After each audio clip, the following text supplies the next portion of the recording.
Uber and Lyft drivers protesting in New York against new rules that the ride-hailing services have put in place regarding how long drivers can use the app.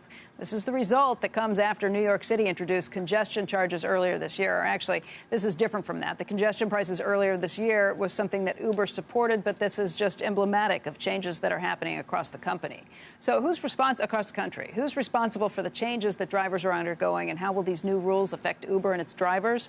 Joining us to talk about all of this is Josh Mohrer. He's founding partner at Moving Capital and formerly the general manager of Uber in New York. And Josh, this caught my attention because yesterday the drivers shut down the FDR during rush hour traffic.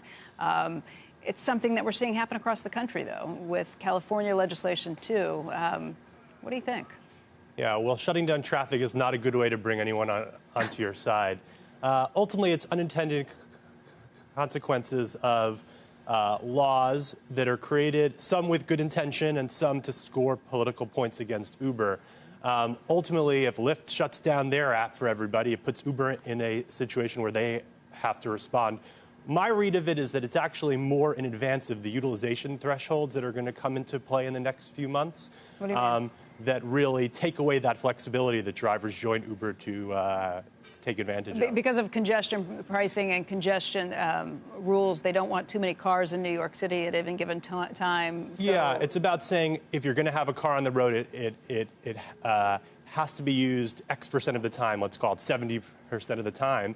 And that's just not really how the market works. Sometimes the cars will be less used and sometimes they'll be more used. But it's that flexibility that's core to the service. Really, the city has already implemented things that I think would achieve the strategic goal. They limit the number of new licenses given out, basically freezing expansion for now 18 months, and there's no end in sight there. There are wage floors, which I think are good policy. But when they start to meddle with utilization rates and things that they don't understand to take a shot at Uber, this is when unintended consequences start. Although Uber is living with the backlash of having kind of slipped in and tried to just establish themselves without dealing with any regulators across the country and across the globe at this point.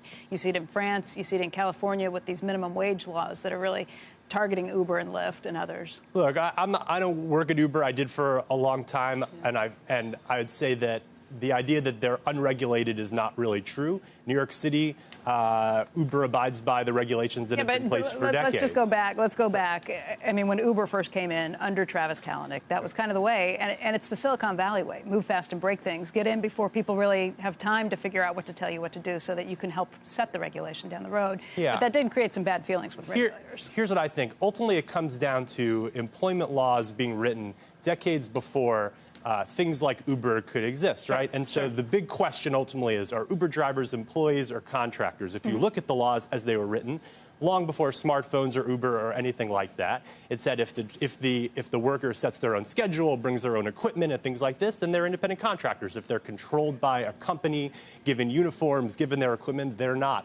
Uber kind of falls in the middle of that, and that's why the company, for years, even under Travis, have been calling for a third way that could really take into account these unique attributes. Bradley Tusk was here earlier this week, and his point was, look, some of these drivers are contractors because they're doing it part-time. Others are full-time workers. If you're working 60 hours a week driving an Uber car, you're an employee. And he said that he thinks that the downside for both what Uber and Lyft didn't do here in California was to get in front of it and try and come up with a compromise. Now they're working at trying to furiously come up with a fix or a compromise, but it was a little too late, he thinks. Bradley knows what he's talking about. You know, I think the company has tried, maybe not hard enough, that's a subjective thing, to try and find ways to find that middle ground. Here in New York, they created the Driver Guild in 2015 to try to find this third way forward. Ultimately, it's not Uber's job to pass laws, right? It's the government's. And so I think it's reasonable to think that what's going on is not the right way. I'm not sure that Uber is in a position to correct it. In fact, there are some benefits that if they gave to drivers, they would be in trouble with independent contractor law. So their hands are tied in some ways. I think some of the rules purposefully are oversimplified. Uber drivers are employees. Of course they are, but it's really just not that simple. Right.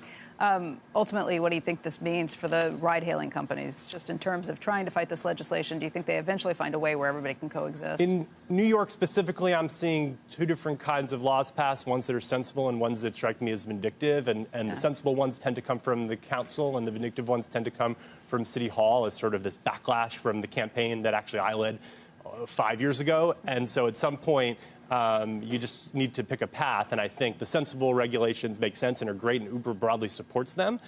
Things like you must be, utilized 70% of the time strikes me as maybe that second group. A factor that's out of their control with it, too. Josh, thanks for coming in. Sure. Appreciate it.